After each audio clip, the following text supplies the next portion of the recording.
Here's the second lesson in statistics, and it's called frequency tables. In this lesson, we'll learn how to construct a frequency table for a given set of data. Before learning to construct frequency tables, let us discuss variables and their types. It is important to understand what a variable is so we can organize the tables properly. A variable is something that can change or vary and is often used to represent data. For example, age, height, and eye color are variables that can be collected when gathering data about a person. Variables are classified into two main types, quantitative and qualitative.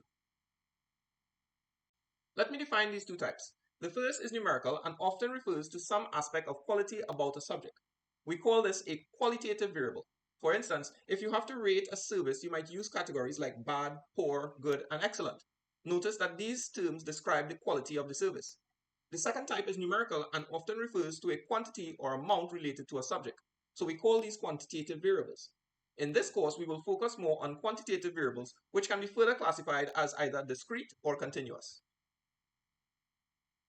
Discrete variables are countable, such as the number of students in a class. For example, we can walk into a class and use whole numbers to count how many people are present. There will not be a half or quarter person in the class. Continuous variables are measured and can take on any value within a range, such as height or weight. For instance, people do not grow at fixed intervals throughout their lives. We grow continuously every day until a peak, after which growth stops. Notice that height spans a range of values rather than fixed increments. To record, organize, and analyze data, we can present it as either ungrouped or grouped data. Ungrouped data is presented in its raw form, showing individual values exactly as they were collected. Grouped data, on the other hand, is organized into intervals or categories, making it easier to analyze, especially for larger datasets. For example, test scores for a class can be grouped into ranges, example 50 to 59, 60 to 69, and so on. It simplifies analysis, or we can leave it in its raw form to determine individual ranks in a class. Here's a real-world example involving discrete data that we will use to construct a frequency table. Consider this scenario. You are conducting a survey to find out how many books a group of students have read. The responses collected are as follows: 2, 3, 2, 4, 3, 3, 2, and 4.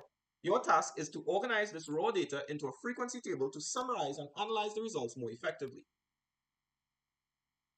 Let me walk you through the process of constructing a frequency table step by step. First, we need to identify the type of data. In this case, the data is discrete, which means it consists of distinct countable values.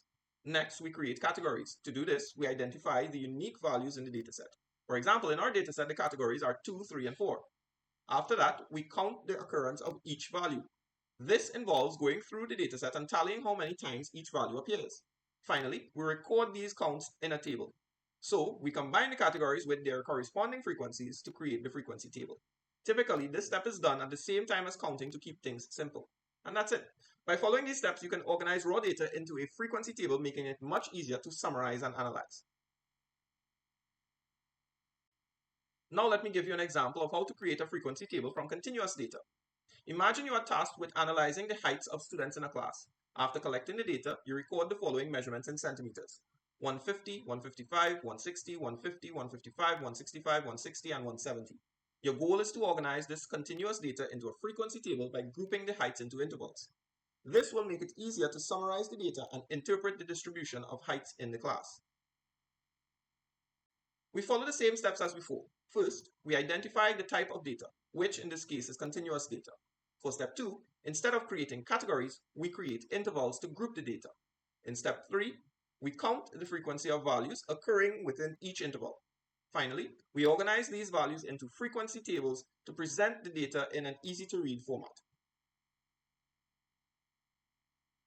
Let's summarize what we covered in this lesson. First, we defined what a variable is. Next, we categorized variables into two main types, qualitative and quantitative. We also broke down the subtypes of quantitative data into discrete and continuous variables. After that, we explained that quantitative data can be organized into grouped and ungrouped formats to make it easier to analyze. And finally, we walk through the step-by-step process of constructing a frequency table for both discrete and continuous data scenarios.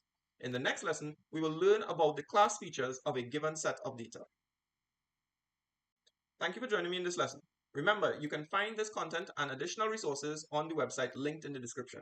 If you have any questions, feel free to ask and I'll be happy to help. See you in the next lesson.